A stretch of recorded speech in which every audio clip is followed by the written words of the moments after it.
Hey everybody, this is Rob Wilson with Performance Therapeutics and Prepare to Perform, and today we're going to talk a little bit about the low leg smash, but now on the inside of the tibia. So again, your tibia is your shin bone, and you can see here are your calf muscles that you normally think about, which is like your gastrocnemius, which is the one in the back you can see all the time, and then sometimes you can see the soleus on some people, which is deep to that, and even deeper to that. So there's the line from my shin bone. Underneath that and behind it, there's all kinds of tissue in here that can affect the way that my foot works, and then ultimately the relationship between my foot, ankle, and my knee, hip, and so on. If you're doing this as part of the Deep Frontline series, then we're going to get into how this tissue actually continues into your adductors, continues into pelvic musculature, diaphragm, and so on. So we're going to really get into it in that series, so really enjoy that. Doing that whole line is really amazing.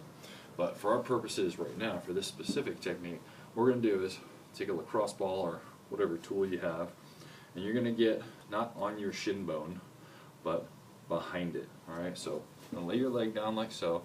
You can see like my calf muscles in the way, right? So I want my leg to be pretty relaxed. I'm going to start up here, pretty close to my knee, and I'm going to move my calf out of the way, and then I'm going to put some pressure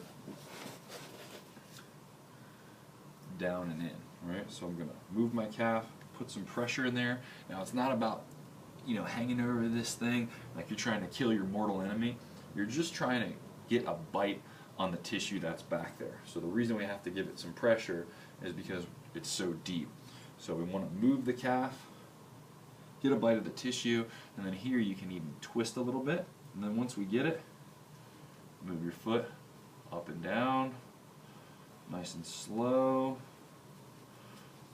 5, 6, 7, 10 times, whatever the program calls for, and then you move down a little bit and you repeat that process. And we're going to go all the way down till we're pretty close to the ankle, and that'll probably take about 2 minutes. Alright, so that's the first step. Move the calf, get some pressure, think about getting behind the bone, keep your bite, and then add movement. Alright, have fun with that.